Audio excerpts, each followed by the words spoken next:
శ్రీశైలం పాతాళగంగ వద్ద త్రుటిలో పెద్ద ప్రమాదమే తప్పింది. వికారాబాద్ జిల్లా పరిగి నియోజకవర్గం దోమ మండలం దాదాపూర్ గ్రామానికి చెందిన మాజీ సర్పంచ్ కృష్ణ, ఈశ్వర్ సిద్ది, గురుచరణ్ గౌడ్, ముదిరాజ్ సంఘం అధ్యక్షులు రమేష్ పాతాళగంగలో తమ కారుతో పాటు స్నానం చేస్తుండగా ప్రాజెక్టు అధికారులు హఠాత్తుగా 4వ గేట్ తెరవడంతో నీటి మట్టం పెరిగింది.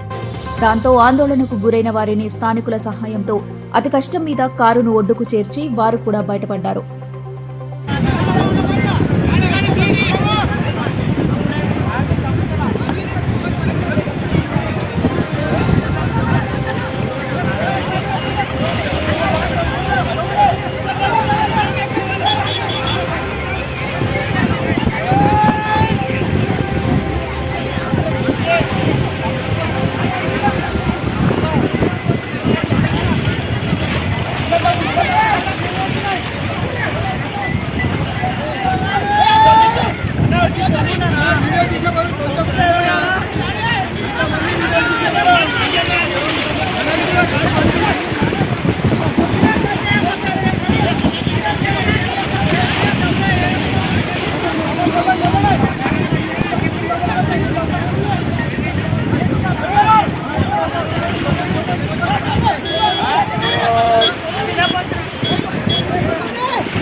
వివిడి న్యూస్ టీవీని తక్షణమే సబ్స్క్రైబ్ చేసుకోండి.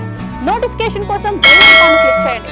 మరిన్ని అప్డేట్స్ కోసం ప్రతి ఒక్క కుటుంబానికి ఉచిత ప్రకటనలు వచ్చే విధంగా మీకోసం మీ ముందుకు వివిడి న్యూస్ టీవీని ఏపీ ఫైబర్ నందు 99వ ఛానల్ మరియు యూట్యూబ్ నందు వీక్షించెదరు.